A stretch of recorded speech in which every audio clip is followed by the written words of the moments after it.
Wolves. My name is Amira, and you're watching GDMLK.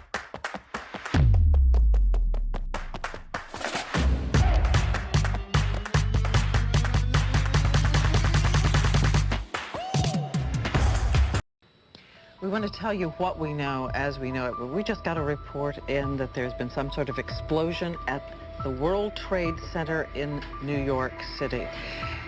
One report said, and we can't confirm any of this, that a plane may have hit one of the two towers of the World Trade Center. But again, you're seeing the live pictures here. We have no further details than that. We don't know anything about what they have concluded happened there this morning. Today we've had a national tragedy. Two airplanes have crashed into the World Trade Center in an apparent terrorist attack on our country. On September 11, 2001, 19 terrorists hijacked 4 commercial airlines scheduled to travel from the East Coast to California. The hijackers crashed the first 2 planes into the Twin Towers of the World Trade Center in New York City and aimed the next 2 flights towards targets in or near Washington, D.C. in an attack on the nation's capital. The September 11th attacks killed 2,977 people, making it the deadliest terrorist attack in history. Today, we remember the brave souls who lost their lives during the attacks and fearless people and first responders who rescued individuals during and after the attacks. Today is 9/11, and to help us with this very special episode, we recruited the help of ROTC, so let's throw it over to them. Hello, everybody. My name is First Sergeant James Haslip, United States Marine Corps, retired. Currently, my first year here at MLK as the other Navy ROTC instructor. Questions I was asked to talk about was, how did 9/11 impact me around that time, and how did it impact the world? I was on a 6-month deployment overseas. I was on the USS Boxer, a small aircraft carrier, and we were right about to get back from our deployment. I was sleeping in my rack at 6 o'clock in the morning, and all of a sudden we hear over the intercom, the 1MC we call it, saying from the captain of the ship that an airplane had flown into the World Trade Center. We were kind of in shock at the time, and if you think back to 2001, there wasn't a bunch of cell phones on ships and things like that. It was kind of shocking to hear, and then we heard a second plane had hit, and it was really like, whoa, what is going on type of mentality. The entire ship at that time, we were only a few miles off the coast of California after a 6.5-month deployment, ready to come back and see our families, and we're on the ship flight deck listening to radios. Everybody had different radios, and we were trying to get signal and just listening to all the news. It was kind of surreal, and it almost kind of took me back of watching movies when I was a kid. When you sat by the radio and listening to when the first launch to space and aircraft. It was very vintage and surreal for us anyway on the ship. It actually kept us out at sea for an extra month and a half. We actually were tasked with a mission to go around to the East Coast and set off the stand off the coast of New York just to make sure that there was no follow-on attacks and we were prepared for any contingencies at that time. How did it affect the world? As everybody knows, the invasion into Iraq and Afghanistan had a lot to do with the attack on the World Trade Centers and the Pentagon as well. And for me specifically in the world at the time, it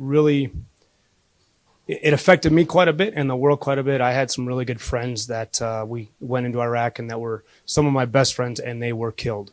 And because of that, this time of year every year reminds me of what they sacrificed and what we sacrifice every day as Americans.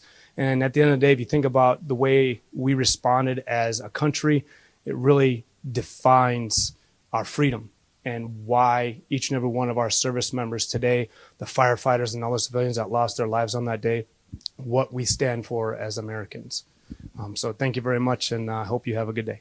Hello, Wolves. My name is Saraika Kula, and I am the current commanding officer of the NJROTC Seawolf Battalion. And something significant I want people to know about 9/11 is that so many families were lost that day. There weren't just firemen, policemen. There were brothers, sisters, husbands, wives, and just so many loved ones were lost that day. So a big takeaway is that a lot of those families didn't know that they were going to lose someone that day. So I think you should wake up every morning, tell your loved ones that you love them, give your mom and dad a hug, because you never know. Service is important to our country because it allows us to show respect for those who served previously. Hi Wolves, I'm Kylie Alvarez, the SEALs Battalion current Command Master Chief. The way that 9/11 has impacted us today is that it has brought in homeland security, increased transportation security, as well as airport security. It has also affected us globally, influencing immigration, as well as how media covers news. Thank you so much, ROTC, and now let's throw it over to Through the Grapevine with the special segment. We'd like to pay respect to all passengers on Flight 93 who saved countless lives on the ground by making the ultimate decision to fight back. To the first responders, firefighters, paramedics, and police officers who risked their lives to save thousands.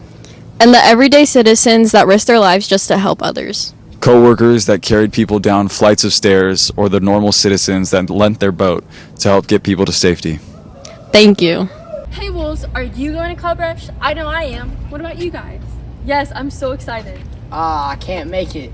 Well, don't worry Wolves, this is how you do the digital Club Rush on the Minga app. Once you open the Minga app, it should automatically take you to the homepage. However, to do a digital Club Rush, simply press on the button at the bottom that says More with 3 dots, then go to Groups.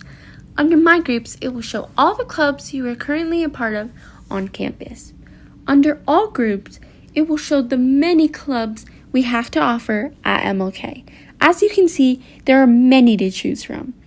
If you are interested in a certain club, press on the club of interest and the information regarding that club will simply appear below, such as meeting times or meeting locations. To go back, simply go on Groups and All Groups again. As you can see, the button to join is on the right side. If you are interested in a certain club, but it says Request to Join, that means that there is a restricted membership. If you are still interested, press Request to Join. And if you don't have the Minga app, don't worry. Simply type in bit.ly/Minga login, and that is another way you can do the digital Club Rush.